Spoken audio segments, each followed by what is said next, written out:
Hello guys! So, samahan niyo ako mag-paint ngayong gabi. So, ayan na siya guys. So, magpe-paint na ako. At habang nagpe-paint ako magkwentuhan tayo or may share ako sa inyo. So, ayan. Pasensya na kayo, maingay guys So, ayan. Natira na lang dito is yung mahihirap.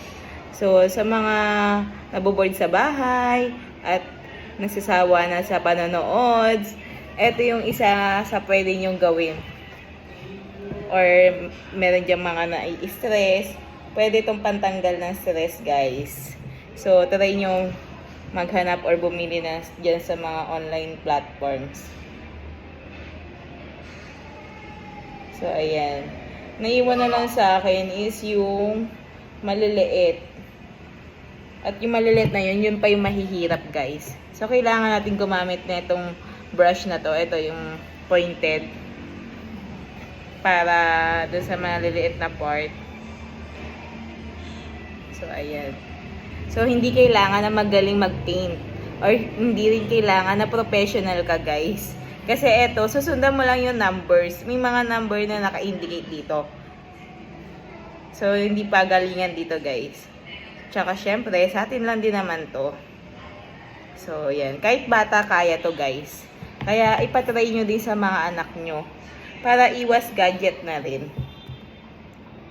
At pwede rin kayong mag-banding. Kayong magnanay. Kaso ako, yung mga anak ko, na-stress naman ako. Kasi medyo maliit pa sila. Siguro mga katulad ni Jassy na 8 years old, kaya niya na.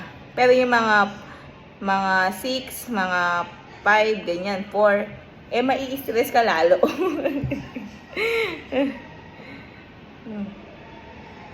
Tapos maganda to, i-ano mo siya, lalagyan mo siya ng cover, tapos i-display mo. Napili ko tong babae kasi parang represent ng asmi, babae. Kaya yan. Tsaka ito namang isa, flower, syempre.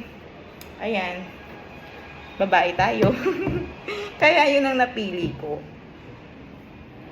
Nagre-represent sa akin, guys. So, ayan. Marami pang ibang design, guys. Sayang, gusto ko sana yung Mount Fuji Kaso, out of stock. Marami kayong pagpipilian. So, yan. Kailangan lang. Magaling lang kayo tansya-tansya. Kasi maliliit talaga. So, tapos kailangan mabilis din. Kasi mabilis din siyang tumigas. Kailangan wala ka sa electric pan, guys. Huwag kayong tatapat sa electric pan. Kasi titigas agad yung paint. So, ayan. So, try nyo din, guys. Ayan. Try nyo din. At baka isa na rin kayo sa mahumaling sa paggawa ng pagpe-paint neto. So, yun lang guys. At sundan nyo na lang yung susunod kong video. Siguro tapos na to sa susunod. So, yun lang. Bye-bye.